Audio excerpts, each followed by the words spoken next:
하늘의 작은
진정한 하나님의 되신 예수 그리스도라는 믿음을 이웃과 함께 나누는 교회에게 하옵소서.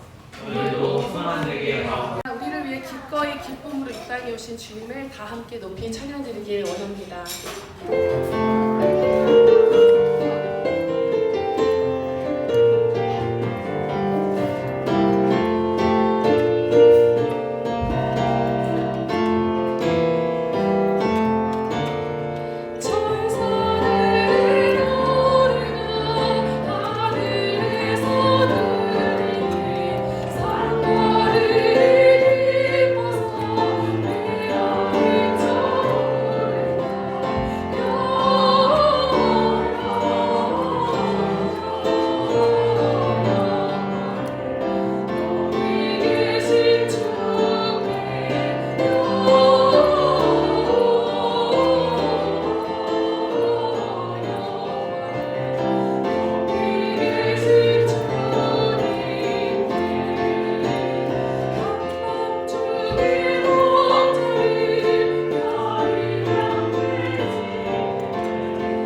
주님을 예배하는 기쁨이 충만한 마음의 자리 가운데 오셔서 우리를 다스려 주시옵소서. 예수님의 이름으로 기도드렸습니다.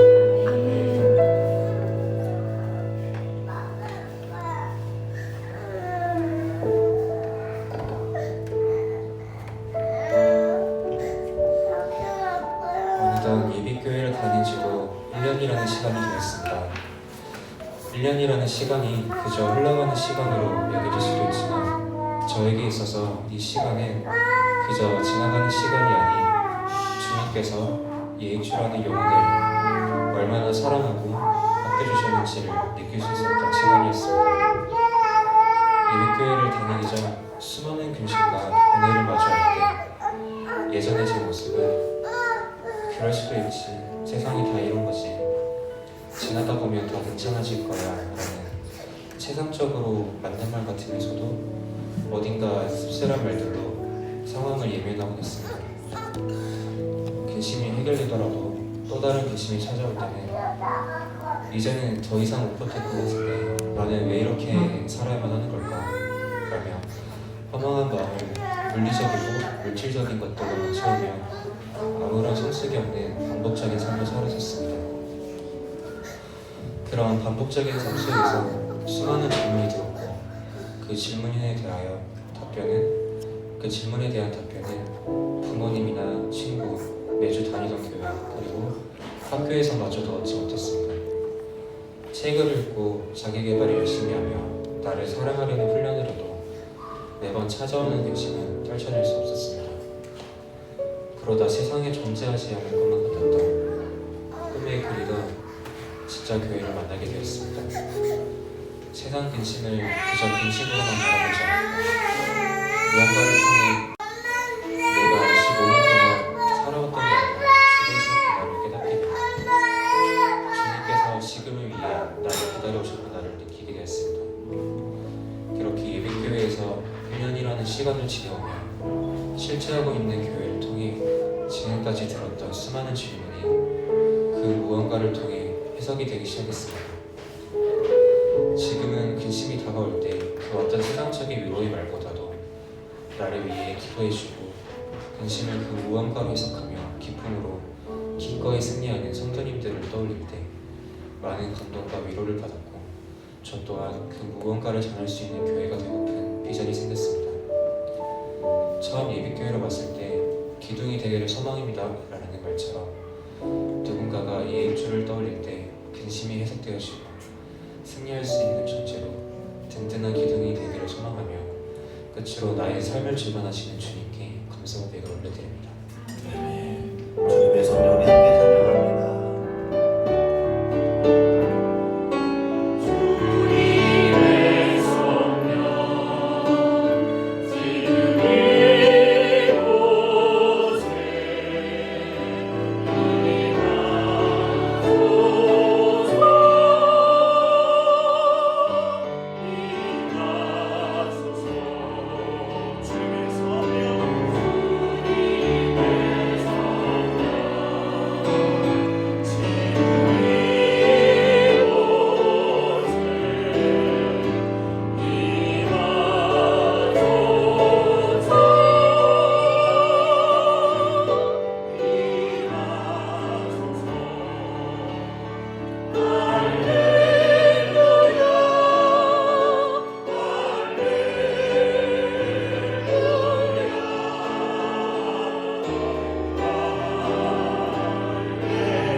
더 이상 나의 잘됨을 위한 것이 아닌 나의 교회됨으로 사람들에게 복음을 전하고자 하는 인생 되기 위해 새 비전을 맡겨주시고 위로자로 쓰임받을 수 있도록 훈련시켜 주셔서 감사드립니다. 나의 상황과 바쁜만을 내세우며 일에 좇는 삶을 살아가는 순간에 그런 나를 사랑으로 기다리시는 주님의 시선을 매 순간 깨달을 수 있길 소망합니다. 주님께서 다시 오시는 것에 대한 기다림을 순간의 이벤트로 받아들이는 것이 아닌 매일 주님을 간절히 기다릴 수 있는 삶의 연속이 되길 소망합니다. 주님의 시선을 매번 느끼고 은혜를 안다고 하지만 또 잊어버리고 뒤돌아서는 나약한 마음을 깨닫게 해주시는 감사드립니다. 주님의 말씀을 전하고 주님의 비전을 담당하시는 목사님의 건강과 가정을 위해 기도드립니다. 한 영혼을 죽음의 늪에서 살리기 위해 주님의 시선과 말씀을 1분이라도 더 나누기를 매일 간절히 소망하는 목사님의 마음을 오늘 예배 가운데 모든 성도님들이 함께 기쁨으로 느끼고 누릴 수 있는 시간 되게 하옵소서. 감사드리며 우리의 삶을 주관하시는 예수님의 이름으로 기도드립니다. 아멘. 하늘에 계신 우리 아버지여, 이름이 거룩히 여김을 받으시오며 나라의 마옵시며 뜻이 하늘에서 이룬 것 같이 땅에서도 이루어지이다. 오늘날 우리에게 일용할 양식을 주옵시고 우리가 우리에게 죄 지은 자를 사하여 준 것 같이 우리의 죄를 사하여 주옵시고 우리를 시험에 들게 하지 마옵시고 다만 악에서 구하옵소서. 나라와 권세와 영광이 아버지께 영원히 있사옵나이다. 아멘.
세상의 영광을 버리고 하나님의 영광만을 취하며 이 땅 가운데 죄악을 당신의 생명과 사명으로 제하여 우리를 당신의 구원의 기쁨으로 여기시며 우리들에게 하나님의 생명을 허락하여 주셔서 이제 우리의 생명도 하나님의 사명이 아니면 생명이 아니라는 것을 깨닫고 이곳의 예배자 그리고 예물의 백성들로 주님 우리를 취하여 주시니 우리는 하나님의 은혜를 가장 귀한 것으로 여기며 세상의 조건적인 모든 헛된 것을 이제 우리의 발 아래 두고 주님의 뜻 안에서 엎드려 주님의 말씀과 주님의 그 은혜의 기쁨으로 날마다 세워져가길 원하는 예물의 백성들이 오늘도 변함없이 주님 앞에 물질을 아끼지 아니하고 주님의 뜻을 귀히 여겨 예물을 올려드립니다.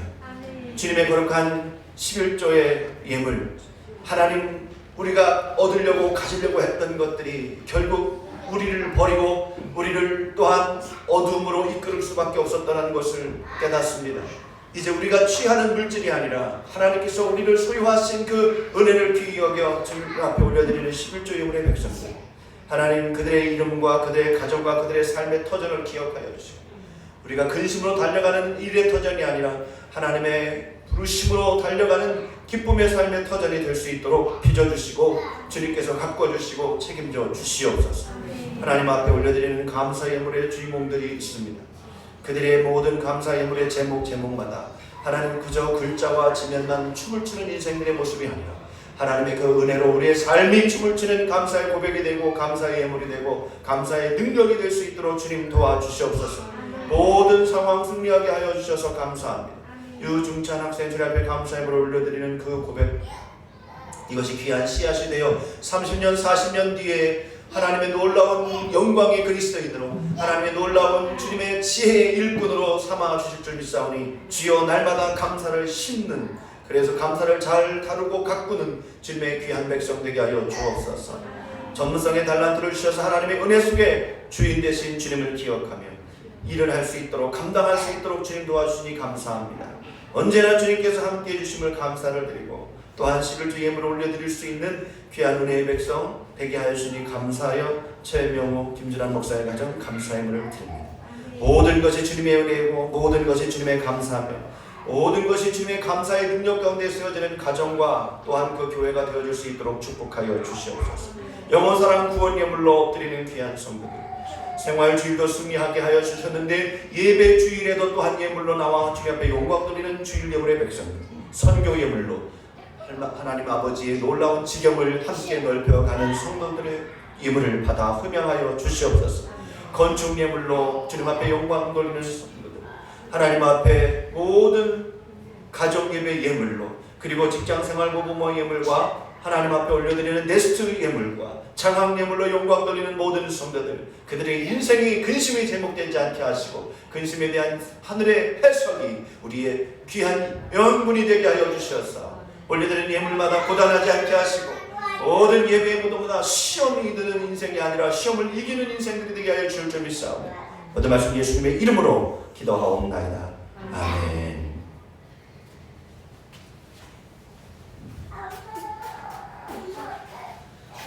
오늘 시간 서로 신앙 인사 나누겠습니다. 자신은 없는 마리아가 됩시다. 서로 이렇게 인사하겠습니다.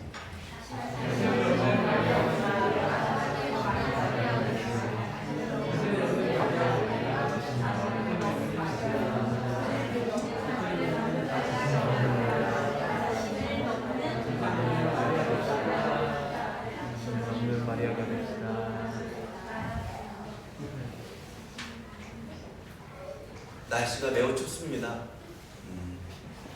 겨울이니까 춥다고 생각하는데 우리가 늘 아는 대로 기후 이상 그래서 이렇게 추운 것은 어딘가에 불필요하게 더운 지역이 있고 공기순환이 제대로 되지 않는 지역들이 있기 때문에 모든 어떤 추위를 가둬놓아야만 하는 바로 그곳이 소위 말해서 추위가 유축이 돼요. 춥지 않은 지역들이 추워지고 추운 지역이 더 추워지는 그리고 추운 지역이 또한 더워지는 그런 기후 현상의 이상 현상은 오늘 우리의 삶의 태도와 자세가 환경까지 어떻게 영향을 미치게 하여 있는지에 대한 반성을 해야 되는 때죠. 날씨가 추우니까 그저 우리 몸을 가리기 위해서만 옷을 입는 인생들이 아니라 이렇게 날씨가 추워진 이유와 원인에 대해서 우리의 부주의함과 우리의 생각의 결국은 끝이 자신의 순간의 이익이 결국은 우리의 인생의 멸종을 뜻하는 하나님이 이 땅에 오시기도 전에 우리의 잘못으로 멸망을 이루게 되는 그런 모습이 아닐까 또 생각을 하게 됩니다. 신앙에도 경륜만이 아니라 성숙해야 되는 사명이 있습니다.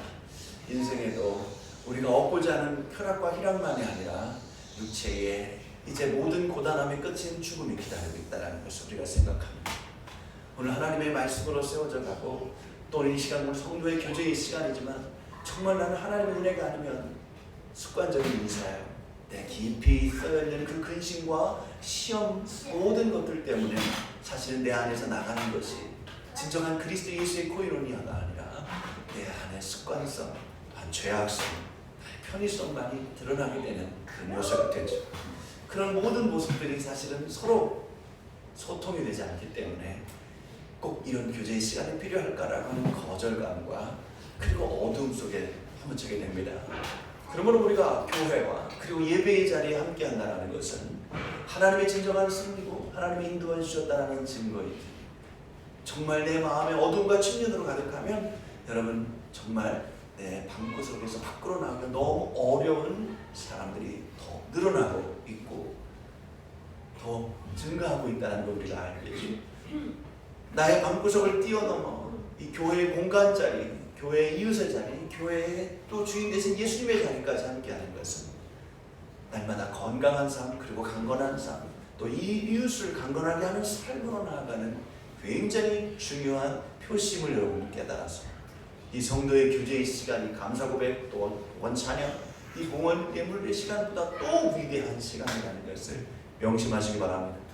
내가 그리스도 예수로 화평한 자가 되지 못하면서 내가 정말 그리스도 예수의 은혜로 피스메이커가 되지 못하면 난 절대로 나 자신과 이웃에게 나아갈 수 없습니다.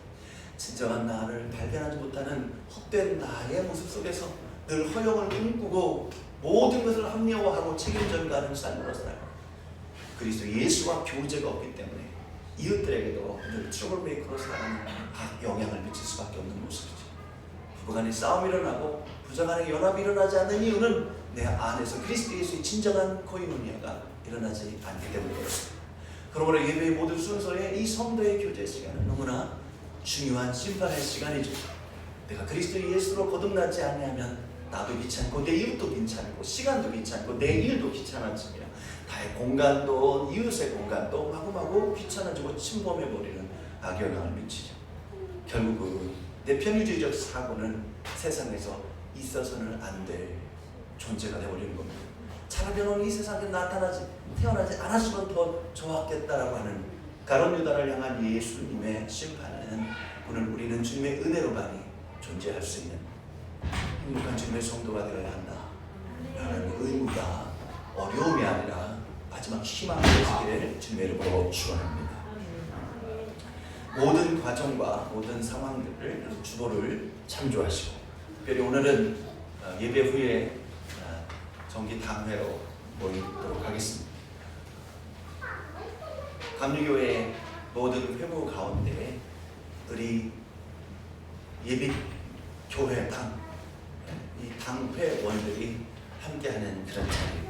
무엇보다도 은혜도 있어야 되나 회칙도 있어야 되고 회의도 해야 되나 그 안에 은혜가 결과가 되어야지 하는 그런 모든 상황들이 잘 치러질 수 있도록 여러분 그동안 기도하셨을 텐데 우리 모두가 다 하나님 앞에 세워진 또 하나님 앞에 서서 다시 한번 우리가 사문받고 점검을 얻으며 다시 한번 또한 미래를 향해 나아가는 우리 예비교회 당 회원들이 될 수 있도록 여러분 마음을 준비해 주시기 바랍니다. 다음 주에는 우리 성탄절 예배와 송년주일 예배로 함께 합니다. 12월 25일이 송년주일이고 또 성탄절이기도 하죠. 특별 예배의 모임으로 갖고 우리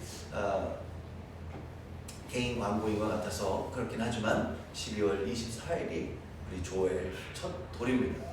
사실 첫 돌이라고 하는 것은 그런 모든 교우들이 함께 기뻐하고 축복해주는 그런 시간이기도 한데 다른 곳에서 그런 행사를 하지 않고 가정은 교회에서 같이 행사를 함께하면 참 그거보다 좋은 게 없겠다라는 마음으로 우리 조율 어린이도 그렇게 돌잔치를 교회에서 예배 형식으로 함께 하게 되었는데 이게 의무사항은 아닙니다. 그러나 이게 참 아름다운 일이고 그렇지만 또 그 예배의 자리이기 때문에 사람을 높이는 자리가 하나님을 높이는 자리입니다. 그러나 사람을 높인다가 아니라 하나님을 높인다라는 것은 그러면 사람은 어떤 존재여야 되냐? 무관심의 대상이 되는 건 아니죠. 사람을 사랑하고 협력하여 하나님을 높이는 거지. 사람은 가만히 있고 사랑하지 않고 하나님을 높인다라고 하는 이야기는 어불성설입니다. 그렇지만 너무 사람에게만 집중된 그런 모습이어서는 안 되겠죠. 예배의 형식을 잘 따르되 그 안에서 정말 우리 예비교회 모든 성도들이 한 생명 한 생명 정말 축복하고 사랑하고 또한 격려하는 어린아이 한 사람 한 사람도 무시하지 않고 주께로 나오는 것을 금하지 않게 하는 협력자들이구나라고 하는 것을 성탄절 예배 가운데 준비하려고 합니다. 여러분들께서 많이 관심과 기도와 축복의 마음을 가져주셨으면 좋겠습니다. 이건 어린이가 오늘 촛불 점화 협조위원인데 사정상 어머니가 참석을 못하기 때문에 아이들도 지금 예배를 아마 집에서 드리고 있을 겁니다. 다음 주 12월 25일 성탄절 마지막 5번째 촛불을 점화하는 위원으로서 이건 어린이가 저를 준비해 줄 거라 생각을 하고 또 다음 주 촛불 점화 찬양은 촛불 점화 찬양 위원들이었던 네 분의 성도님들이 찬양을 다시 준비해서 하게 될 것입니다. 모든 순간순간에 하나님이 나를 부르셨기에 오늘 또 이 위기에 또 내 마음속에 어려움에 사산을 뛰어넘어 예배 자리에 오게 되었다. 이 부분을 여러분 생각하시고 오늘 우리 하수진 집사님이 반주위원이 없기 때문에 자기가 직접 반주를 하면서 찬양인도 하면 어떨까요? 획기적인 거죠. 획기적인 겁니다. 그러나 지금까지 보여줬던 그 사랑의 진정성과 준비하는 그런 마음을 제가 알기 때문에 하나님께서 또 어떻게 역사하실지 기대해보자. 안 된다. 반주자가 있는데 뭘 또 네가 반주를 하면 찬양하냐. 이런 뻔한 패턴의 답변이 아니라 어떤 중심 안에서 저를 고백하게 될까. 그래서 참으로 그 마음도 귀했고 기대가 되었습니다. 오늘 찬양의 모습도 너무 은혜가 되었고 여러분 그렇습니다. 한 사람이 예배의 자리에 참여하고 한 위원이 예배위원으로 제대로 준비하지 않으면 이 1시간 반, 1시간의 예배는요 전부 하나님이 받지 않으십니다. 우리가 볼 때도 받지 않으시는 게 뻔히 보입니다. 그러니 우리 자신이 어디에서 충전을 얻고 어디에서 점검을 하고 한 주간을 우리가 살아갈 수 있겠습니까? 여러분들이 참여하고 여러분들이 순종하고 여러분들이 주님 앞에 의지하고 기도하고 간구할 때 하나님 그 예배를 받으신다라는 느낌이 어디서 오냐? 내 마음 중심 안에서 올라오는 거예요. 예, 여기 손가락 하나에 가시가 벗겨도 신경이 쓰이죠. 그렇지만 그 신경 쓰이지만 작은 가시가 나를 힘들게 하지만 해석이 달라지면 그 안에서는 더 큰 역사와 변화가 일어나죠. 손가락 하나에 가시가 박히도 이렇게 아픈데 우리 주님은 사랑을 위하여 당신의 몸을 내어주신 십자가의 사랑을 깊이 깨닫는 것이 나에게 참시장가의 그 새끼손가락의 가시의 아픔의 사건. 그러나 그 해석이 복음의 해석으로 되어질 때 거기서 내가 변화되어지고 그 마음 중심 그 안에서 채워지는 놀라운 역사가 일어날 줄 믿습니다. 할렐루야. 늘 얘기하지만 지금은 광고 시간인데 왜 우리의 삶은 늘 이렇게 집중이 되고 내가 될까요? 24시간 획일적으로 의무적으로 의지적으로 살려고 말하는 것이 아니라 365일 모든 순간순간이 그리스도 예수 안에 있을 때 자유해지는 역사가 일어납니다. 레크레이션 같은 데 은혜가 되고 말씀 시간 같은 데 레크레이션과 같은 그런 놀라운 역사가 일어나는 거죠. 물에 술 탄 듯 술에 물 탄 듯 이야기가 아닙니다. 하나님께서는 그러므로 초보다 더 세밀하신 시간보다 더 위대하시고 더 크신 그것을 경험하는 저 여러분들이 되기를 주님의 이름으로 축원합니다. 모든 상황들 가운데 하나님께서 우리에게 주신 은혜들이 있습니다. 송구영신 예배가 12월 31일인데 토요일이에요. 그리고 곧바로 또 다음 날이 신년주일 새해입니다. 그래서 조금 늦게 모이면 너무 피곤하고 신년주일 예배 시작부터 피곤해 지쳐서 말씀이 기억되지 않을 것 같아서 12월 31일 토요일 8시에 송구영신 예배로 모이도록 하겠습니다. 새해가 오고 또 새해가 한 해가 지나가는 것에 우리에게 별로 큰 의미는 없습니다. 이미 우리는 대강절부터 우리는 교회력의 새해를 맞이하기 때문에 그렇죠. 그러나 우리는 또 이 땅 가운데서 육신을 입은 존재이기 때문에 2022년 이제 한 해를 마무리하는 것에서 다시 한 번의 반성과 숙고와 또 하나님의 그 동석과 성찰이 필요하고 또한 새해를 준비하는 데 있어서 내 인생의 계획은 어떻게 흘러갈 것인가 라는 걸 생각해 보는 겁니다. 저는 늘 그럴 때마다 이예순 권사님이나 노년에 계신 분들을 생각해 봐요. 뭔가 우리는 큰 계획이 있습니다. 결혼의 계획이 있고 자녀 출산의 계획이 있고 또한 승진의 계획이 있고 발전한다라는 그런 세상적인 어떤 시간의 흐름 속에서의 계획이 있는데 80, 90을 넘으신 분들은 올해가 지나가 내년에는 무슨 계획이 있을까요? 그리고 5년을 더 살지 10년을 더 살지에 대한 확증도 없습니다. 그럼에도 불구하고 하루를 주어졌기 때문에 살아가야 되는데 그들은 어떤 희망을 가지고 살아갈까요? 없습니다. 예수가 아니면 내셔널 지오그래피만 보고 있는 거죠. 예수가 아니면 사람의 왕국이 아닌 하나님의 왕국이 아닌 동물의 왕국을 보고 나의 죽음을 그렇게 우리는 애처롭게 희화화시킬 수밖에 없는 일입니다. 여러분의 마지막 인생의 종점에 스크린이 동물의 왕국이 되지 않기를 바랍니다. 하나님의 나라, 하나님의 왕국, 하나님의 도성 그 안에서 내 인생의 삶을 오늘 하루 어떻게 터전을 잡아야 따라 여러분의 미래 스크린이 달라집니다. 그러므로 오늘 2022년도의 삶의 터전이 2023년에 좋은 스크린 비전이 되길 바랍니다. 잘 마무리하십시오. 인생의 종말, 인생의 끝은 언제 올는지 모르는. 그러나 하나님의 종말의 완성은 날마다 나를 통하여 이루어가시는데 그 하나님의 동행과 이루어가심에 대한 감각이 떨어진다면 나는 쇠장암에 죽고, 나는 교통사고로 죽고, 나는 나도 모르게 죽는 그런 인생에 내 모든 것을 맡겨버린다면 그것은 허무한 인생의 불장난이 되는 것이겠죠. 깨어 기도합시다. 그런 모습으로 우리가 송구 영신 예배를 잘 준비하고 순간순간마다 내가 가장 근심했었던 대상, 내가 가장 그것을 귀하게 여겼던 모든 것들을 주님 앞에 아뢰고 올려드리는 그런 시간이 되길 바라고, 그것이 내게는 근심이 되고 어둠이 되는 것들이 그를 하나님께 올려드리면 변화가 되고 예물이 되고 그것이 가장 귀한 보물이 되어지는 역사를 맺을 줄 믿습니다. 모든 것들을 주님 앞에 아뢰고 의지하고 올려드릴 때 내 삶의 근심은 주님을 향한 찬양이 되고, 그쵸?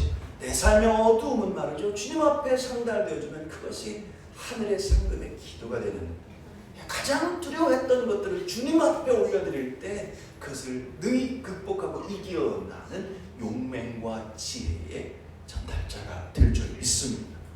여러분들 가장 두려워하는 것이 무엇입니까? 그것을 주님 앞에 올려드릴 때 하나님의 놀라운 재해석이 일어나는 것이죠. 우리 중보기 대상자, 오늘은 신예림 성도를 위해서 기도합니다. 무엇이 가장 두려웠을까? 근데 무엇이 두려운가? 여러분, 무엇이 제일 두렵습니까? 여러분, 자녀가 잘 되는 게 정말 근심이며 두렵습니까?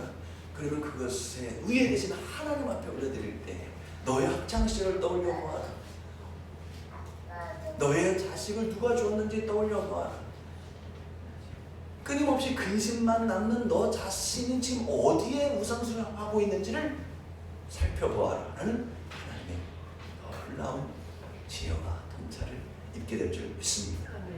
그런 마음으로 우리 신예림 성도로서 기도하겠습니다. 시작. 주님이 더욱 의지하는 믿음의 성도이 되게 하옵소서. 아멘. 좀 간절하고 큰 목소리로 시작. 주님이 더욱 의지하는 믿음의 성도이 되게 하옵소서. 아멘. 살다 보면요, 예수밖에는 없습니다. 예수밖에는 없어요. 나도 자신할 수 없습니다. 제가 군대에 있을 때 뭐였지 여러분, 제가 태권도를 가르치고 그랬어요. 30대까지 어느 정도 그 근육과 각이 나오는 것 같아요. 지금은 그때 그렇게 했는 거 맞나 하는 생각이 들어요. 네. 정말 그래요. 나는 나를 의지할 수가 없습니다. 나는 육체 우선적 존재이기 때문에 그 관점에서 마음이 달라지고 그 관점에서 기도의 능력이 달라져요. 아니에요. 기도의 중심에서 내가 변화돼야 돼요. 네? 더 많은 것들을 쌓고 올리고 경쟁에서 승리하는 그런 개념은 예수 안에 없습니다. 늙은이 늙은이대로, 젊은이는 젊은이대로 하나님 안에서 하나가 된다는 것은 뭐예요? 내가 더 많은 것을 소유하는 것이 아니라 그리스도 안에서의 하나님의 크신 뜻을 품어가는 거예요. 이게 뭘까요? 성숙이고, 이게 뭐예요? 변화예요. 늙은이나 어린이나 하나가 될 수 있는 일은 각자 얼마나 변화되었느냐인지 각자 얼마나 소유하였느냐가 아닙니다. 근데 그 변화의 기준은 또 예수 그리스도예요. 내가 더 많이 변화됐다라고 자랑할 수 있기 때문에 변화되었다는 것을 희생과 섬기고 헌신으로 드러낸다라는 것은 예수님의 공로밖에 없기 때문에, 할렐루야. 그 안에서 우리는 두려움을 이겨나가는 거죠. 네. 안 두려워한다는 얘기가 아니에요. 나는 주님이 아니면 저거를 두려워할 수밖에 없고, 두려움의 끝은 뭐예요? 네, 허무로 끝나는 거예요. 그러나 예수를 만나면 두려움의 끝이 뭘까요? 그 안에서 하나님의 지혜와 용기를 경험하는 겁니다. 근데 세상적인 담대함으로 두려움을 가리거나 이겨나가는 게 아니에요. 모든 것들은 다 또 복음 훈련에 있죠. 지금은 설교 시간이 아니니까요. 할렐루야. 그렇게 여러분 하시고 말씀 자리도 잘 이어가시기 바랍니다. 다 같이 일어나셔도 우리에게 주는 하나님의 말씀, 누가복음 1장 46절에서 55절까지 있는 말씀이 좀 길기 때문에, 하지만 좀 간략한 말씀입니다. 46절부터 56절까지 있는 말씀, 55절까지 읽겠습니다. 55절까지 있는 말씀을 오늘 낭독자와 대독자와 회중이 함께 교독함으로 말씀을 받도록 하겠습니다. 마리아가 이르되 내 영혼이 주를 찬양하며 내 마음이 하나님 내 구주를 기뻐하셨으니 그의 여종의 비천함을 돌보셨습니다. 보라 이제 후로는 만세에 나를 복이 있다 일컬으리로다. 능하시니가 그 일을 내게 행하셨으니 그 이름이 거룩하시며 그 일하심이 두려워하는 자에게 대대로 이르는도다. 그의 팔로 힘을 주사 마음의 생각이 무한한 자를 쫓으시고 권세 있는 자를 그 위에서 내리치셨으며 비천한 자를 높이셨고 죽이는 자를 좋은 것으로 만드셨으며 부자를 빈손으로 보내셨다. 그 종 이스라엘을 도우사 긍휼히 여기시고 기억하시되 우리 조상에게 하신 것과 같이 아브라함과 그 자손에게 영원히 하시리라 하니라. 아멘. 아멘. 자리에 앉으시겠습니다. 오늘 주신 말씀을 위해서 우리 잠깐 기도하겠습니다. 하나님, 이제 우리가 주님 앞에 마음을 열고 또한 우리의 생각을 닫으며 하나님의 뜻 앞에 엎드리고 또한 나의 주장을 닫으며 하나님의 그 능력과 은혜 가운데 눈을 열고 내 자신의 정욕에 눈을 닫기를 원합니다. 이제 당신의 은혜와 능력으로 귀를 열어주시고 순종과 그 순종의 열매인 하나님의 놀라운 뜻을 우리 삶 가운데 적용될 수 있도록 은인 총 허락하여 주옵소서. 예수님의 이름으로 기도하옵나이다. 아멘. 오늘 하나님의 말씀의 제목은 자신을 넘은 마리아입니다. 성도의 교제 시간에 우리 함께 이렇게 인사하였지만 다시 한번 읽어보겠습니다. 시작. 자신을 넘은 마리아. 아멘. 성탄절 그리고 강림절기에 우리가 항상 생각하지 않을 수 없는 인물이 바로 예수님의 어미 마리아입니다. 한 모습 한 모습이 우리는 부모를 닮고 또 우리도 부모님의 몸을 통해서 이 세상에 존재하게 된 태어난 그런 자녀들이죠. 자녀도 있지만 부모도 있습니다. 그러나 자녀의 모습이나 부모의 모습이나 자녀성이나 부모성이나 되어주면 다 그냥 인간성입니다. 인간성이란 뭘까요? 서로가 아니면 생명이 잉태할 수 없다라는 것입니다. 근데 그 서로는 또 어떤 존재일까요? 서로는 어떤 존재일까요? 너가 아니면 내가 존재할 수 없는. 그래서 우리는 서로를 존중해야 되지만 나만을 존중하는, 나만의 이기성이 또 있는 인간성은 서로성에서 나의 개체성이 존재한다고 하지만 그러나 그 개체성은 서로의 인간성을 존중하지 않는 연약함을 가지고 있습니다. 분명히 생명이 존재하고 그 생명이란 인간의 관점에서 말할 때는 서로성을 통해 생명이 잉태가 됩니다. 그런데 그 개체성이 존재함으로 인하여 결국 인간성이라고 하는 그 가치의 상호 존중은 일어나지 못하고 있는 그런 형국이에요. 그거에 대한 증명은 뭡니까? 법이 존재하고 있다. 법의 강대성이란 자발적 인간성을 존중하지 않고 있다는 증명입니다. 인간이 무언가를 섭취하여야 인간성의 더 구체적인 육체성이 유지된다는 것은 결국 적자생존뿐만 아니라 약육강식, 즉 아무리 먹고 싶어도 약하면 내가 먹는 것이 아니라 먹히게 되는 인간의 한계에 쇠사슬. 이 부분을 우리는 어떻게 해결해 나갈 거냐. 영적인 부분도 존재하지만 인간의 육적인 부분도 존재하기에 결국 영적인 부분을 갉아버리는 이 육체성을 어떻게 해결할 수 있는 것이냐라고 할 때 질문만 하지 답변이 없는 인간의 메아리. 그러므로 오늘 우리의 삶의 중심은 하나님 앞에서 한 걸음 한 걸음 어떤 삶의 자태로 나아가야 되느냐. 인간성이란 결국 귀중한 일이지만 그것을 해서 생명이 잉태한다는 건 알고 있지만 그러나 하나님을 향한 영성이 제대로 열리지 않으면 그 인간성은 개체성에게 능멸이 될 수밖에 없고, 개체성은 결국 인간성의 가치를 제대로 이해하지 못하는 연약함에 넘어질 수밖에 없다는 것을 기억해 주시기 바랍니다. 개체성에 불과하고, 그리고 요셉과 함께하는 그 인간성에서의 협력 가운데, 고민 가운데 약혼한 관계에 있었던 마리아에게 아기가 생겼습니다. 인간적 관점에서 바라봤을 때는 원치 않는 임신이죠.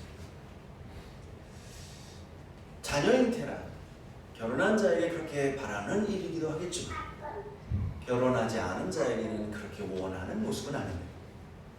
자녀가 모두가 다 소중한 것은 아닙니다. 인간이 바라볼 때에 생명이 다 소중하게 생각되지는 않습니다. 어떤 얘기는 생명이 그렇게 소중하고, 어떤 얘기는 생명이 그렇게 소중하지 않는 이유는 결핍의 기준이 아닐까 생각합니다. 그렇게 원하는데 없기 때문에 생명은 소중하다고 생각하고, 원치 않았는데 그렇게 많기 때문에 생명이 소중하지 않다라고 생각합니다. 인간의 결핍의 기준 안에서 판단되는 생명의 고귀함이란 그렇게 신뢰가 가지 않습니다. 오늘 우리는 어떤 삶의 중심 안에서 내 인생을 생명의 가치에서 분별하고 갖고 가고 있는지 생각해 보시기 바랍니다.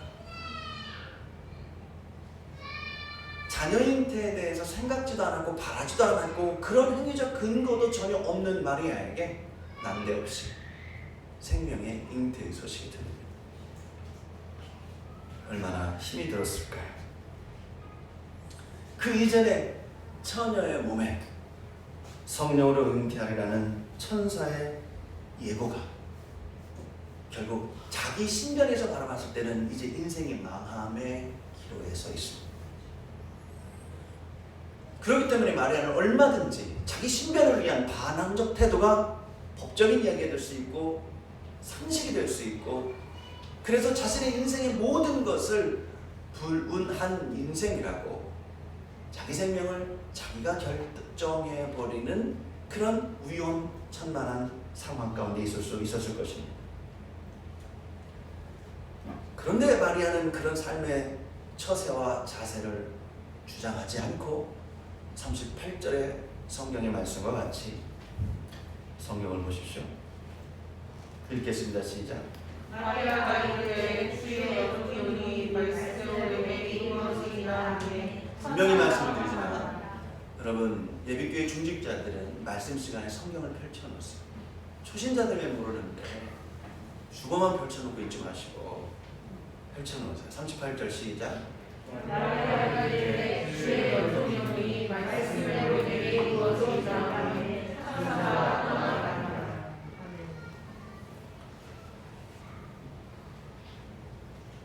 주의 여종이 주인의 제 종입니다. 내가 주장하는 게 아니라 주인이 나를 주장하는 게 맞습니다. 나는 주님의 종입니다. 말씀대로, as you said, 말씀대로 나에게 이어지게 하옵소서, 행하게 하옵소서. 나는 어떻게 남자를 알지 못하는데 어떻게 수태할 수 있겠습니까? 그런데 나는 주의 종이 오니 주의 말씀대로 행하시옵소서. 여러분, 우리 인생에 있어서 내가 받아들이고 싶지 않은, 내가 이해가 되지 않는 일들이 참 많이 일어납니다. 그런 모든 것들을 내가 주인이 돼서 반응하고 그것을 해석하려고 하고 그것을 해결하려고 하지만 시간만 흘러가지 뭐가 없습니까? 성숙이 없습니다. 물리적으로는 해결된 것 같은데 나는 변화되지 않는다면 그건 속은 것입니다.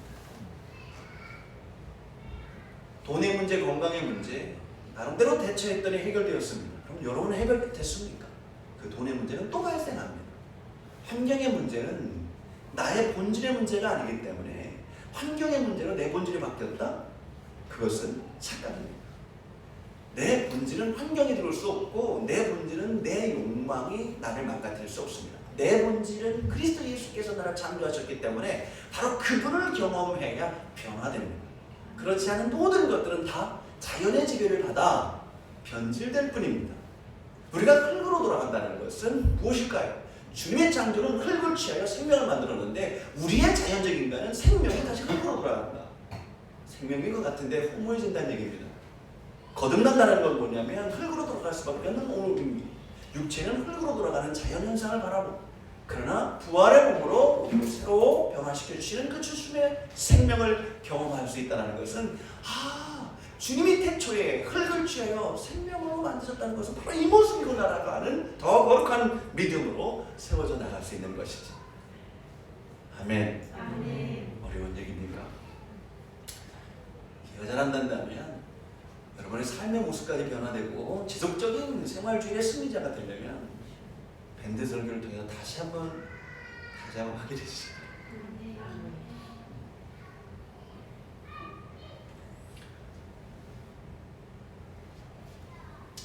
순종 잘하자. 순종해야 복 받는다. 그 얘기를 우리 참 시간 관계상 빨리 축약해서 그렇게 말씀하셨는지 모르지만 그런 이야기들에 수십 년 동안 들었더니 순종이 잘 되더라고요. 우리는요, 나의 욕망에 복종하는 존재이기 때문에 아무리 좋은 말로 순종해라라는 말이 남을 통해 들으면 듣기 싫은 거예요. 나는 내 욕망에 복종하고 있는데, 여러분 내 욕망에 여러분 순종하는 것 같으세요? 아니에요. 뭔가 굴절됐어요. 굴절될 때 그래 따라가는 거예요. 그러니까 그게 복종이죠. 복종은 억지로 하는 거, 순종은 변화된 사람들이 하는 거예요. 그렇지만 저는 여러분 이렇게 말하죠. 순종이 어려우면 복종이라도 해라. 왜? 그건 정말 좋은 말이니까. 여러분의 욕망 가운데 복종하시기 바랍니다. 순종하는 되게 기분 나쁘죠.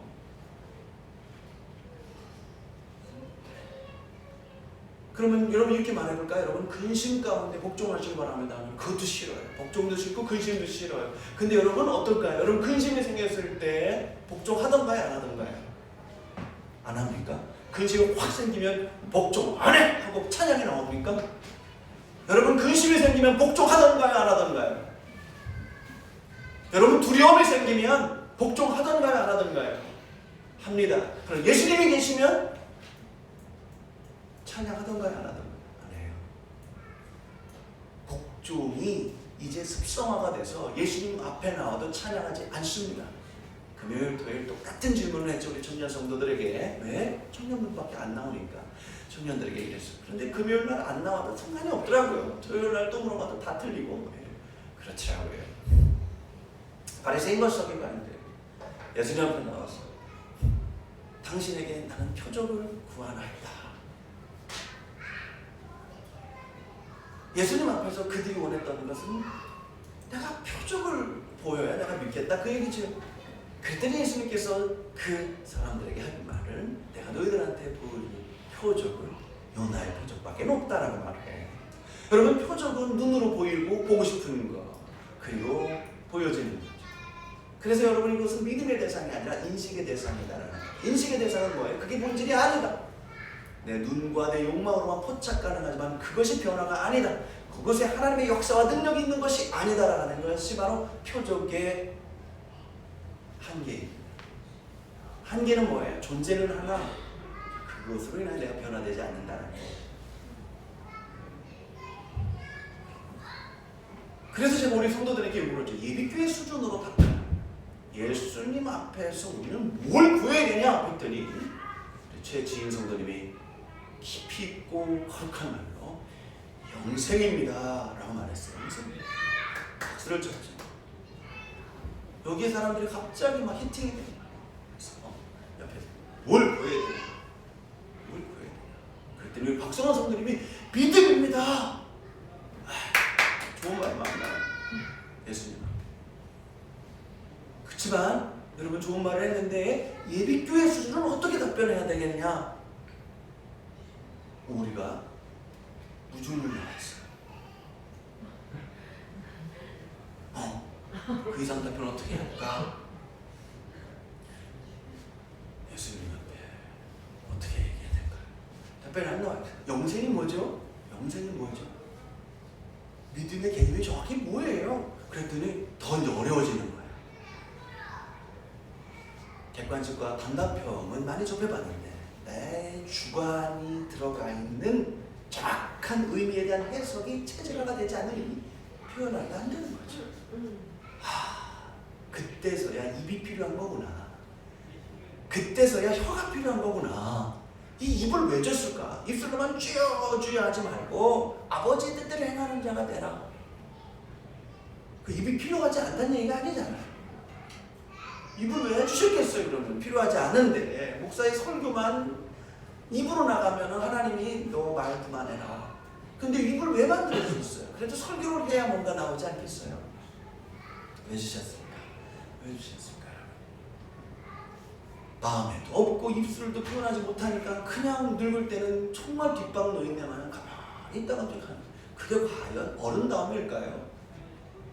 그게 진정한 경건일까요? 말하기 싫더라도 말을 해야만 할 때가 있어요. 말 좀 해봐. 뭐라고 말 좀 해봐. 왜 말을 안 해? 죽었으니까요. 그러면 무슨 말을 듣길 원할까요? 무슨 말을 듣길 원할까요? 뭐가 듣고 싶은데? 무슨 말이 듣고 싶은데 내가 어떻게 말해주면 네가 기분 좋아하겠냐? 이게 인간의 언어들이에요. 답변이 안 나와서 잘했죠. 교회는 뭘까요? 네, 교회는 신랑계신 예수 그리스도의 신부로서의 공동체다. 그리고 신랑 신부가 첫날 딱 만났어요. 그럴 때 신랑이 가지고 있는 걸 자꾸 달라고 하냐? 아니야.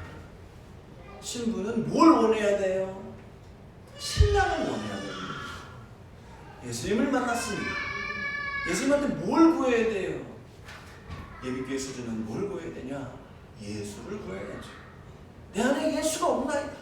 영생, 믿음, 이거는 우리의 야구리로 다 꾸며낼 수 있습니다. 근데 중요한 건 내 인생의 본질에 예수가 없이 어떻게 영생을 말하고 예수가 없이 어떻게 믿음을 얘기하나? 이거는 언어에 도달하고 피장파장이 되기 시작해요. 그래서 예수를 얘기하는데 또 믿음이 없고 믿음을 얘기하는데 또 예수가 없는 그런 형국으로 가고 있는 거죠. 예수 그리스도의 인격적인 경험을 통하여 우리의 삶이 어떻게 기술되어져가 있는가를 날마다의 전방위적인 자기 점검을 통하여, 그러나 나 개인으로서의 마리아의 판단을 가지고 주장하고 천사와 대적하는 그런 모습들이 아니라, 내가 남자와 상관이 없는데 어떻게, 내가 남자를 알지를 못하는데 어떻게 수태할 수 있겠습니까? 그때 35절에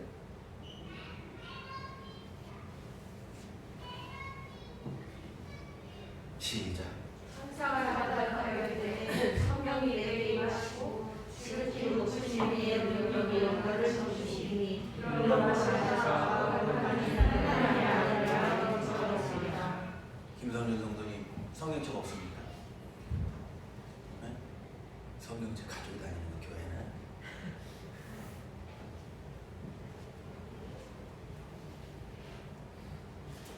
아니면 머리에 넣고 다니는.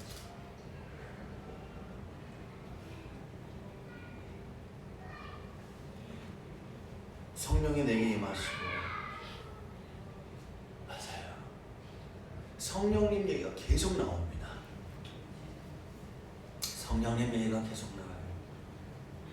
나의 감정이 아니에요. 성령님은 내 마음의 판단이 성령님이 아니에요. 우리의 힘으로, 우리의 감정의 노력으로, 내 마음의 분별로 불가능하다라는 게 성령입니다. 교회를 우리는 성령의 공동체로 합니다. 성령의 능력이 아니고서는, 성령의 역사가 아니고서는 우리는 교회로 안 사용된다. 자기의 욕망과 자기의 이성과 자신의 권리와 자신의 습관이 교회를 비하하는 자로 살아가요. 왜 세상 사람들은 절보다 교회를 그렇게 싫어할까요? 교회는 성령 공동체이기 때문에 그래요. 절은요, 인간의 마음의 공동체. 그냥 외형적인 그 뭔가가 굉장히 중요합니다. 머리를 싹 닦아야 돼요. 절은 마음의 노력이에요. 그래서 자력권을 말하죠. 근데 기독교 교회 공동체는요, 마음의 노력 그 수준 가지고 안 되는 거예요. 그래서 안 하냐? 아니에요. 더 깊이 있게 내 마음이 주님 앞에 의탁되어지고 내 삶이 주님 앞에 점검되어지는 거예요. 그런데 혼자로 맡겨놓지 않아요. 남겨놓지 않아요. 우리 교회에 온열기가 이제 리모트 컨트롤이 이제 안 돼요. 없어졌어요. 관리부장님이 그걸 좀 구비해 놓으셨으면 좋겠습니다. 아마 아이들이 어떻게 하나 가져갔는지 여러분 집에 한번 보세요. 우리 교회에 리모컨이 없습니다. 그래서 지금 이게 내려가는데 올리지 못해서 지금 막 더위, 성령의 바람이 뜨겁게 사하라에서 올라오고 있어요.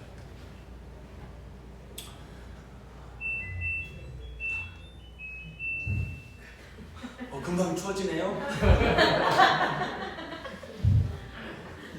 좋습니다. 잠깐 껐다가 말씀으로 대피시기 바랍니다. 리모컨은 하지만 사모세요.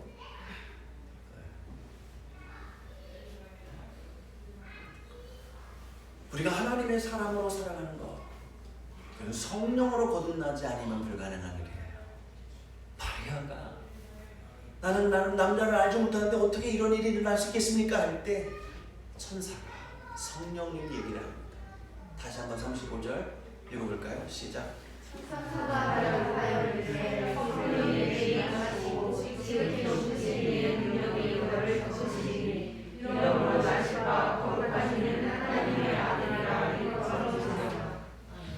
보라, 네 친족 엘리사벳도 늙어서 아들을 배웠는데 원래 임신하지 못한다고 알려졌으니까 이미 6달 됐다. 임신한 지 6달 됐다. 하나님의 모든 말씀을 능하지 못하심이 없느니라. 내가 얻고자 하는 소유분들이 아니에요. 지금 마리아는 아이에 대한 기도도 하지 않았어요. 아이가 있어서도 안 될 위치에 있어요. 원치 않는 임신이 일어난 거예요. 이거를 어떻게 세상적인 동서남북 사리분별 속에서 이해가 되고 논리로 적용될 수 있겠습니까? 여러분이 원하는 건 뭐예요?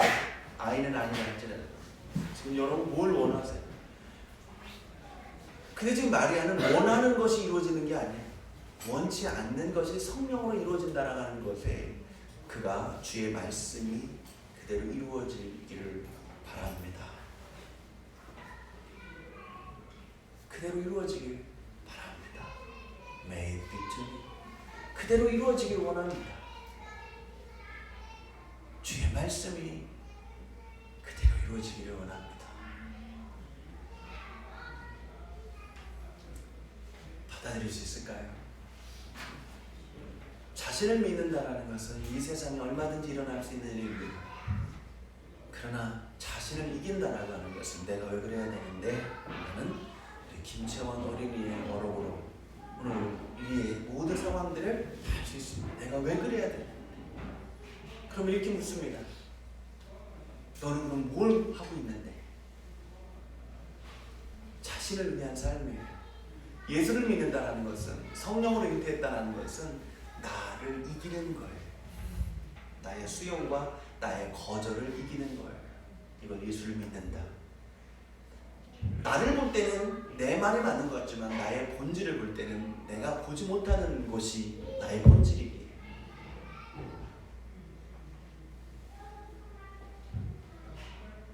여러분의 본질이 있다는 믿으십니까?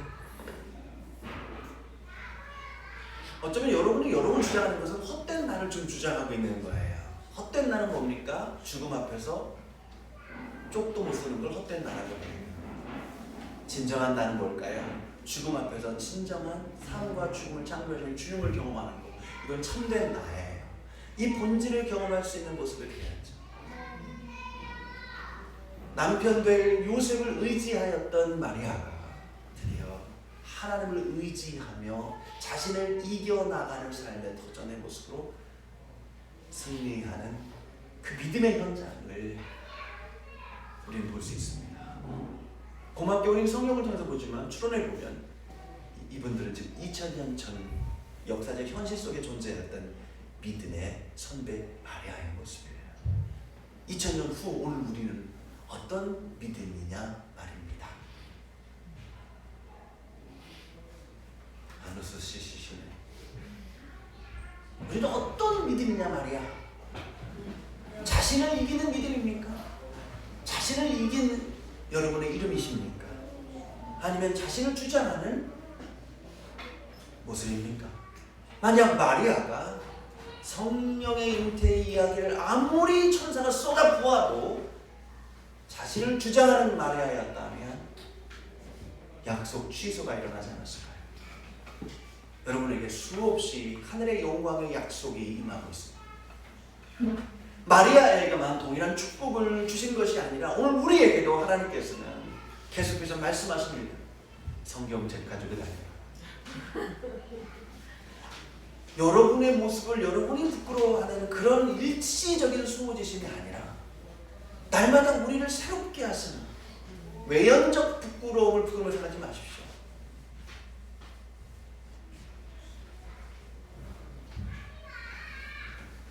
어제는 더 큰 순종으로 더 큰 하나님 앞에 엎드리는 말씀의 양식의 백성으로 우리 김성준 성도가 또 아무도 알지 못하는 하나님의 본질 안에서 또한 살아왔고 앞으로 또 성숙하고 살아갈 준비십니다. 바로 그것을 두려워하는 자가 돼요. 아, 내가 또 이랬구나라고 하는 지수준에서의 부끄러움의 인식은 또 번복적 삶을 살아가는 거예요. 그래도 그렇지. 되게 말씀 시간에 말씀 시간이 아니면 내가 너한테 어떻게 얘기해? 늘 야식하시잖아. 그거랑 이거랑 다르다는 거예요.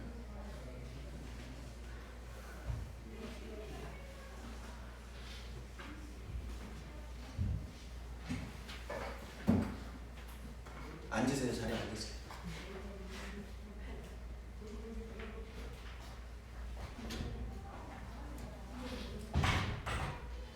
천사가 엘리사벳의 상황을 얘기해 주죠.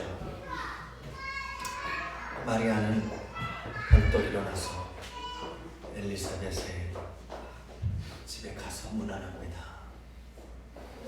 엘리사벳은 어떻게 했을까요? 마리아를 기쁨으로 환대하고 그의 상황을 미리 알고 축복합니다. 믿음의 사람은 믿음의 사람을 알아봅니다. 오늘 우리에게 천사만이 나타나서 그 마리아에게 가장 중요한 메시지를 전달하는 것이 아니라 하나님은 또한 그의 진정한 소통과 진정한 동역과 진정한 하나님의 뜻을 이룰 수 있는 믿음의 백성들을 붙여주시죠. 내가 진정한 믿음의 사람인가? 질문하면 여러분의 주변에 누가 있는가를 생각해 보십시오. 그렇다면 여러분 진짜 믿음의 사람이에요. 그런데 오늘 우리는 자꾸 반응하여 믿음의 사람은 아닌 사람을 자꾸 만나고 싶어 합니다. 그러면 그때 당시에는 어떻습니까? 나는 믿음의 사람이 아니길 바라는 마음을 가지고 있다는 증거죠. 마리아는 엘리사벳을 만나고 싶어 했어. 믿음의 사람이 되어 자신을 이긴 마리아가 되었기 때문에 자신의 상황과 자신의 판단과 자신의 욕구를 이긴 엘리사벳을 만나고 싶었던 거예요. 이것이 오늘 우리의 말씀의 내용입니다. 자신을 이기는 거예요. 믿음의 사람들이 이제 2022년 대강절 넷째 주에 또 어떻게 우리 성탄절 선물을 준비할 것인가가 아니라 나는 정말 이 세상의 은혜의 선물인가? 그러려면 하나님의 말씀이 내 기준이 되어야 되겠죠. 육신적으로 순종할 수 없는 상황이에요. 내 생각과 내 판단과 내 모습들은요, 뛰는 놈이 나는 놈이 있어요. 나만 기가 막힌 것을 발명했다고 좋아했는데 이미 그것이 예전 10년, 20년 전에 세상에 시판되었다가 관심이 없고 기술력이 좀 떨어지고 그래서 사실 다 사장되어진 것들을 내가 이제 또 내놓았던 일들이 참 많이 있겠죠.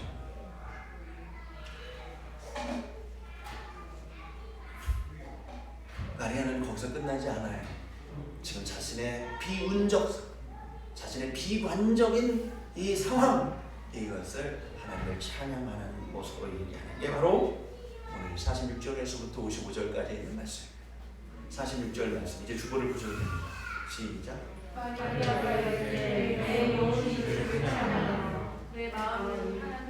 아멘. 내 마음이 하나님 내 구주를 기뻐하였습니다. 세상적인 기쁨이 있고 하나님을 만났을 때 일어나는 내 본질의 기쁨이 있어요. 마음을 먹는다고 됩니까? 마음을 먹는다고 잘 안 돼요. 모든 건 마음 먹기에 달렸다. 마음을 많이 먹어보십시오. 계속 배고픕니다. 마음을 먹는다. 안 돼요. 마음이 결단한다. 안 돼요. 우리는 안 돼요. 마음 먹기에 달렸다고 자꾸 강조하는 사람은 성령님을 믿지 않는 사람들이에요. 마음은 그냥 통로일 뿐이지 본질이 아니잖아요. 그런데 오늘 마리아는 내 마음에 하나님 내 구주를 기뻐하였다. 내 마음의 본질의 그 중심에 예수 그리스도의 구주를 모셨다라는 얘기입니다. 그래서 여러분 내 마음을 생각하지 말고 내 마음의 주인 되신 그 하나님을 생각해보세요. 생각해봅니다. 근데 내 수준에서 생각하면 안 돼요. 교회적 상황, 교회적 수준에서 생각해야 돼요. 주관도 중요하지만 객관의 상황들을 잘 생각해보세요. 여러분이 문제풀이도 중요하지만 정답풀이도 중요해요. 교과서에 나와 있는 정답풀이도 중요하지만 여러분이 직접 그 문제를 풀어봐야 되는 훈련도 굉장히 중요해요. 그래서 여러분의 주관적 수준이 객관적 수준까지 올라갈 때 거기서 또 만족하면 안 돼요. 근데 이 문제를 도대체 왜 중고등학교의 문제로 나왔을까를 질문하셔야 돼요. 주님은 왜 꼭 육신을 입으셔서 성령으로 잉태하셔서 이 땅에 오셨는가? 왜 오셨는가? 왜 육신을 입으셔 오셨는가? 질문하셔야 돼요. 하나님의 천지를 창조하셨어요. 믿어야 돼요. 그렇지만 왜 창조하셨을까? 질문해야 돼요. 답변 언제? 평생 답변해야 되는 거예요. 그러나 70살에 80살에 90살에 죽음 앞에서 이 답변이 더 고결하다는 걸 안다면 인생은 완성이 아니라 성숙이다. 바로 그곳으로 우리가 나아가는 거죠. 하나님께서 주십니다. 교만한 자는 무지한 자예요. 교만한 자는 멍청한 자예요. 교만한 자는 지가 지금 최고인 줄 알아요. 아니에요. 예고도 있고 농고도 있고 공고도 있어요. 최고만 있는 게 아니에요. 공고도 있어요. 늘 하나님 앞에 공적인 공고문이 붙여요. 교만한 자는요 뒤에서 비웃고 조롱하는 자예요. 교만한 자는 자신의 흉물을 모르고 다른 사람의 태물만 볼 줄 아는 거예요. 여러분 바로 그런 부분들을 분별하고 하나님의 은혜와 능력 가운데 잘 세워져야 할 줄 믿습니다. 나의 마음이 아니라 내 마음의 주인이신 나의 구주 예수를 기뻐하는 영성이 세워지길 바라요. 자신을 이긴다라고 하는 것은 이기는 척하는 처세도 아닙니다. 자신을 이긴다는 걸 어디서 우리 많이 느낄 수 있을까요? 자신을 알고 세상을 알고 그래요. 자신이 뭐죠? 나의 한계가 뭔지 아는 사람이에요. 한계를 아는 사람은 2개, 3개가 만들어요. 자신의 한계를 모르고 싶어하고 자꾸 감추는 사람들은요 그 한계를 지적할 때 으렁대기 시작해요. 저놈이 지금 나의 한계를 지적하려고 한다. 혼자서는 안 되겠구나. 친구를 불러야 되겠다. 화음을 아까별로 하다가 누군가 정말 불 속에 들어가서 구원해야겠다고 한계를 건드리는 순간 해. 그걸 알면서도 왜 들어갔을까? 왜 사자굴에 들어갔을까? 왜 들어갔을까? 지가 분명히 찢기고 상함을 입고 매질을 당하고 능욕을 당할 텐데 왜 그 사람의 한계를 지적하고 왜 들어갔을까? 라는 거를 상해를 입힌 자가 깨닫는 순간 그 사람 구원받은 거예요. 상해를 입은 자도 그러게 내가 거기에 왜 들어갔을까? 후회하는 게 아니라 왜 들어갔겠니? 내가 이 세상 사람이 아니라서 네에게 말을 전달이 되지 않겠지만 죽음으로 말하는 거예요. 내가 왜 들어갔겠니? 우리가 공격하는 이유는 나의 단점을 지적하기 때문에 그래요. 내가 공격하는 이유는 나의 단점을 그렇게 보호하기 때문에 그래요. 그래서 나의 본질을 예수 그리스도의 구주로 보지 아니하고 나의 단점을 나의 본질로 가지고 하는 것이 건드리기만 해봐. 인간의 샤이니스, 인간의 부끄러움이란 원죄, 하나님과 아담과의 언약과 친밀과 동행의 관계를 끊어놓은 인간의 야욕. 바로 그것이 사단의 결탁과 매치가 일어났을 때 내가 부끄러워하는 것은 주님의 뜻을 떠나는 걸 부끄러워하는 게 아니라, 그렇죠? 내가 주님의 뜻을 떠났다라고 하는 것이 들킬까봐 부끄러워요. 그걸 누가 건드리면 그렇게 싫어요. 왜? 예수 그리스도가 나의 주인이 아니라 이제 내가 주님과 단절된 순간 내가 주인이 되었거든. 내가 주인이 아닌 내가 주인 행사를 한다라는 것이 들키는 순간 그렇게 싫은 거예요. 그래서 사람은 명분이라는 걸 얘기하고 처세라는 걸 얘기하고 그래서 사람들은요 그 부분에 대해서 엄청나게 제가 돈만 밝히기 위해서 이렇게 한 게 아닙니다. 인류의 번영과 공영을 위해서, 사회 이바지하기 위해서 12시 반이 다 되어가는데 설교는 아직 안 끝났고 계속 얘기하고, 자신을 이긴 마리아나, 자신을 이기는 마리아나 무조건 순종했더니 나중에 그 예수 그리스도가 인류의 구원자가 되지 않습니까? 이런 자식 키워야 됩니다. 그래도 힘들지만 순종해야 돼요. 왜? 나중에 내 자식이 효도하니까. 불안합니다. 밴드를 통해서도 제 설교를 보면 너 왜 이렇게 또 손가락질을 많이 하고 소리를 그렇게 질러대니, 너를 좀 이겨라 하는 또의 저에 대한 자책감이 있습니다. 여러분, 우리 예배교회 공동체가 어떠한 모습으로 순종해야 불안하고 거절하고 대적하고 싶은 상황에서도 내 구주 예수 그리스도를 기뻐하고 찬양하는 자로 살아갈까? 궁핍, 가난, 질병, 내 자식이 나보다 먼저 죽는 그런 어렵고 힘든 상황 속에서도 나는 어떻게 하면 하나님을 찬양하는 자로 살아갈까? 이것을 고뇌하고 고민하는 수준이 결국 교회 공동체의 진정성입니다. 나는 배고프면 어떡하나 근심하고, 나 병들면 어떡하나 근심하는 내가 주인된 근심이 아니라 하나님의 뜻 안에서 하는 근심입니다. 하나님 뜻 안에서 하는 근심으로 살아가는 교회는 내 스스로 나를 자화자찬할 수 없습니다. 나는 하나님 뜻 안에서 하는 근심의 백성이야 라고 주장할 수 없어요. 이런 근심이 밀려올 때 저 사람도 하나님 뜻 안 하는 근심으로 괴로워하나? 그런 공동체가 있다면 나는 진짜 교회의 교인입니다. 그렇게 마리아는 엘리사벳을 만났어요.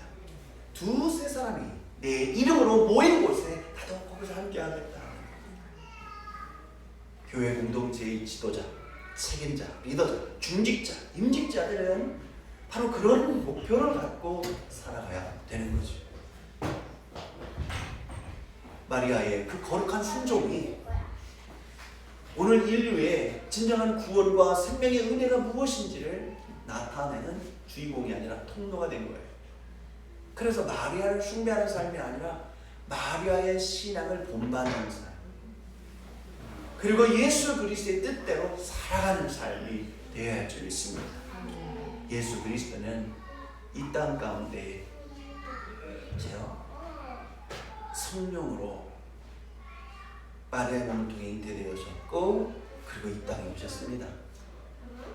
성령님은 예수 그리스도와 하나의 본질이시기에 예수 그리스도, 아들 예수 그리스도와 성령 하나님이 구별은 가능하지만 분리할 수 없는 마음을 삼위일체라고 합니다. 같은 위격이시면서도 하나의 본질이시다. 하나의 본질이시다. 그런데 그게 죄가 있는 마리아 육신의 몸을 통해서 왜 그렇게 오셨을까? 인간의 인성과 하나님의 신성을 그냥 적나라하게 드러내려면 요셉과 한 몸을 이루어서 예수 그리스도가 태어나셨다면 믿음의 사람들이 뭐 또 그거 가지고 경망스럽다라고 말하겠습니까? 그런데 왜 남자를 알지 못하는 마리아에게 그 몸을 통해서 예수 그리스도가 오셨을까 하는 겁니다. 그것은 성령의 역사라고 하는 것에 대한 깊이 있는 강조와 통찰이 중요하기 때문에 그렇다. 인간도 성령으로 거듭나지 않으면 인간은 그저 흙으로 돌아가는 물질일 뿐이다. 물질뿐인 인생이 하나님을 운운하면서 시험에 들고 근심하고 교회를 핍박하고 하나님의 영광을 거절하는 인생이 되는 것은 결국 자신을 이기는 성도가 되지 못한다라는 겁니다. 교회는 자신을 주장하는 곳이 아니라 변화된 예수 그리스도의 은혜를 높이는 곳입니다. 그래서 자신을 주장하는 것이 얼마나 고역이고 죄인가를 이야기하면서 이런 나를 살려주시고 변화시키는 주님의 은혜를 높이는 그런 행위가 찬양이고, 그 찬양은 아무리 무거운 의자라 할지라도 소위 내 자식이 그 의자에 깔려서 죽어가고 있는데 의자는 무거워서 못 들겠다 하는 부모가 누가 있겠습니까? 여기에 생명의 가치가 있다면 그 생명을 살리고 높이기 위해서라도 그 무거운 의자를 들어 올려야 되는 거겠죠. 찬양은 나의 오십견, 나의 무거운 어깨를 높여 주님을 더 그 위에 세워드리는 겁니다. 그것이 자신을 이기는 믿음의 사람이 될 수 있는 것입니다. 말씀을 마치도록 하겠습니다. 자신을 넘지 못하여 아직도 하나님의 근심이 되는 이웃들이 나를 포함하여 있을 것입니다.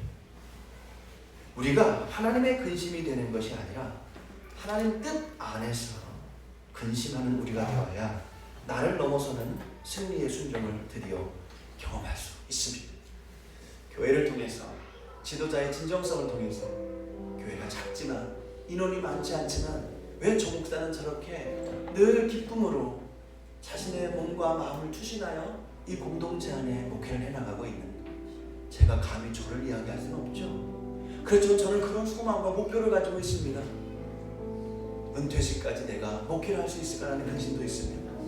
그렇지만 주님이 늘 말씀하시죠. 너무 걱정하지 마. 10년 안에 널 죽여줄 테니 그 20년 뒤를 걱정하니. 그때 깨닫게 하신 말씀은 오늘을 살기엔 내게 너무 많은 돈이 있다라는 거예요. 그런 깨달음을 주실 때 내가 물질로 근심으로 물질, 이것이 나의 본질이 아니라 예수 그리스도로 나의 본질로 모셔드렸을 때, 야, 모든 상황들을 하나님께서 해석해 주시는 은혜로 나아가는 거구나. 인생은 소유가 아니라 인생은 해석이야. 복음의 해석이 있을 때 인생은 성숙하는 거죠. 자꾸 불평과 비운으로 해석해 나가는 비뚤어진 마음이 있을 때, 마음은 있지만 마음의 본질, 그것을 알지 못하기 때문에 자신을 이기지 못하는 거죠. 마리아는 바로 자기 신변을 보호하기 위한 근심을 뛰어넘는 순종을 했습니다. 순종을 하자의 얘기가 아닙니다. 어떻게 그는 순종할 수 있었을까? 그것을 거룩한 믿음의 세계 속에서 교회 공동체의 연합을 통해, 혼자서의 모습이 아니라 엘리사벳과의 연합을 통하여, 교회 공동체의 진정한 연합을 통하여, 개인만이 아니라 왜 이 당회가, 이 교회가, 공동체의 교회가 중요한가를 다시 한번 생각해보는 거예요. 지금도 수없이 많은 교회, 수없이 많은 성도들이 모여서 예배를 드립니다. 당회를 준비하기 위해 정말 제 친구, 제 동료 목회자들의 당회 자료들을 보고 영상들을 보는데 가고 아닙니다. 정말 내가 이런 교회를 하지 않겠다고 20년 전부터 결단하고 왔는데, 믿음이 없이 평생 살다가 회의 때만 큰 소리를 질러대는 쌍방간의 모습들을 보면서 무엇을 위한 회의인가, 무엇을 위한 당회인가, 반대 여론을 잠재우기 위해 목사가 선교에 손을 쓰면 안 됩니다. 내 마음 저 깊숙이 어떤 본질에서 울려 퍼지는 안건이고 의견이고 또한 선출이고 결정인 것인가를 생각해 봐야 된다는 거예요. 누구도 내 임의로 나 편의를 위하여 결정한다고 내 인생이 풀리는 사람 없습니다. 마리아도 자신만의 뭔가의 꿈을 꿨겠죠. 목수의 이름 요셉과 결혼하면 난 어떻게 살아갈 거야, 이런 꿈을 꿨겠죠. 그런데 난 때없이 파원 위기의 결정이라 할 수 있는 자녀를 갖게 되었습니다. 자신의 힘으로는 이겨낼 수 없고 이겨내도 의미가 없는 일이 되었어요. 요셉도 가만히 그를 끊으려고 생각을 하고 있었어요. 그러니까 마리아에게만 천사가 나타나면 안 되고 요셉에게도 천사가 나타나야 돼. 오늘 우리 모두 삶의 중심 안에 어떻게 결단하며 살아가야 될 것인지. 나는 주의 여종이오니 당신의 말씀대로 하옵소서.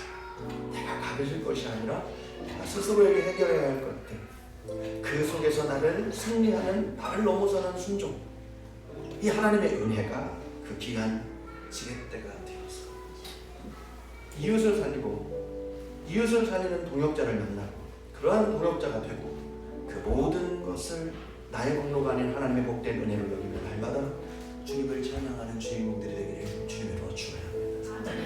우리 함께 기도하십니다. 자기 눈을 감고요. 나는 자신 그 속에서 또 다른 욕심의 나를 주장하는 나일까? 아니면 자신을 이기는 마리아 처럼 그 소망을 가득하여 이제 하나님의 뜻을 주장하는 나일까? 함께 기도하겠습니다. 하나님, 주님의 마음과 주님의 뜻을 너는 열망하기 원합니다. 우리의 마음을 열어주시고 우리의 뜻을 당신의 뜻으로 주장하여 주시옵소서. 이 땅 가운데 하나님의 거룩한 백성들로 돌아가면서 그저 자신의 수준에서 살아가면서 자신의 욕망의 지배를 받기만 하여 그 이상의 원대한 하나님의 뜻과 비전을 깨닫지 못하고 죽어가는 사람들, 헬레나과는 물질을 취하고 생명을 만들었는데 그 생명은 천지 되신 하나님을 경험하지 못하고 흙으로 허물어질 수밖에 없는 그 허무한 인생들에 하나님의 놀라운 사랑과 은혜를 더하여 주시옵소서. 거룩한 주의 말씀으로 덧입혀진 주님의 거룩한 인생 될 수 있도록 도와주시옵소서. 오늘 이 자리에 참여한 모든 주님의 성도들 하나님의 마음과 하나님의 뜻을 품기를 원합니다. 그저 한 시간 듣고 감상이나 젖어서 인생 끝나버리는 모습들이 아니라 이 짧은 하나님의 말씀의 그 한 시간의 영광이 내 평생과 이웃의 인생을 바꿔나갈 수 있는 주님의 또한 빛으로 삼아주시고 또한 주님의 빛과 소금의 사역자들로 삼아주시옵소서. 주님을 높입니다. 주님 함께하여 주시옵소서. 주님을 찬양합니다. 역사하여 주옵소서. 주님 함께하여 주시고 감사합니다. 주님 도와주시옵소서. 자신을 넘는 마리아가 되게 하여 주옵소서. 자신을 이기는 마리아가 되게 하여 주옵소서. 지으신 그대로 내 몫이 위에 창조주 그리스도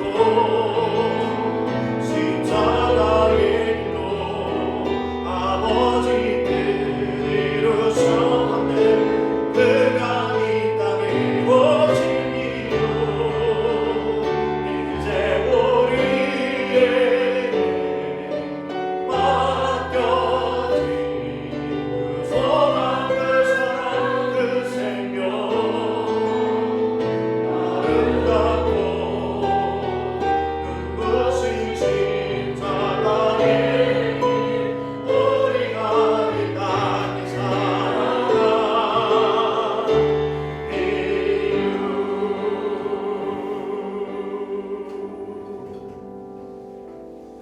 참 좋으신 아버지 하나님, 주님께서 우리를 흙을 취하셔서 생명의 백성들로 지으신 그대로 우리를 다시 회복시킨 우리 창조주 예수 그리스도의 은혜를 내 마음의 본질로 삼아 내 마음을 주장하는 것이 아니라 내 마음의 주인 되신 예수 그리스도를 주장하며 살아가길 원합니다.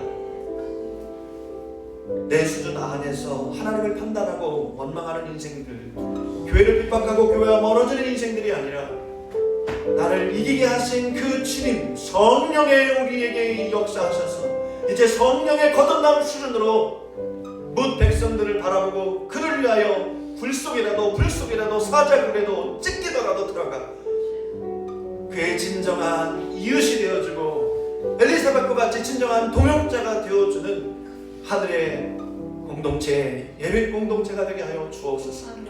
이제는 우리 주 예수 그리스도의 은혜와 하나님 아버지의 넓으신 사랑과 성령 하나님의 감화 감동 역사 충만하신 은총이 자신의 수준이 아닌 자신을 뛰어넘는 그런 마리아의 영성을 본받아 날마다 주 예수 그리스도의 진정한 교회와 동역자, 진정한 사명자가 되길 원하는 예배 백성들 머리 위에 지금부터 영원까지 함께 하시기를 간절히 바라옵고 축원하옵나이다. 아멘.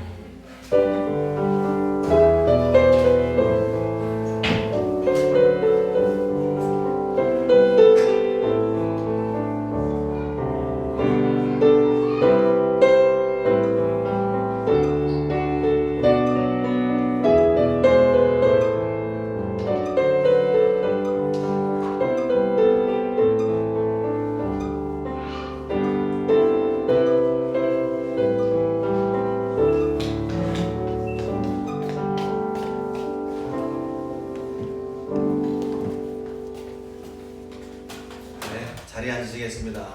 10분 정도 시간이 경과됐지만 이어서 예비교회 2022년 강의를 시작할까 합니다.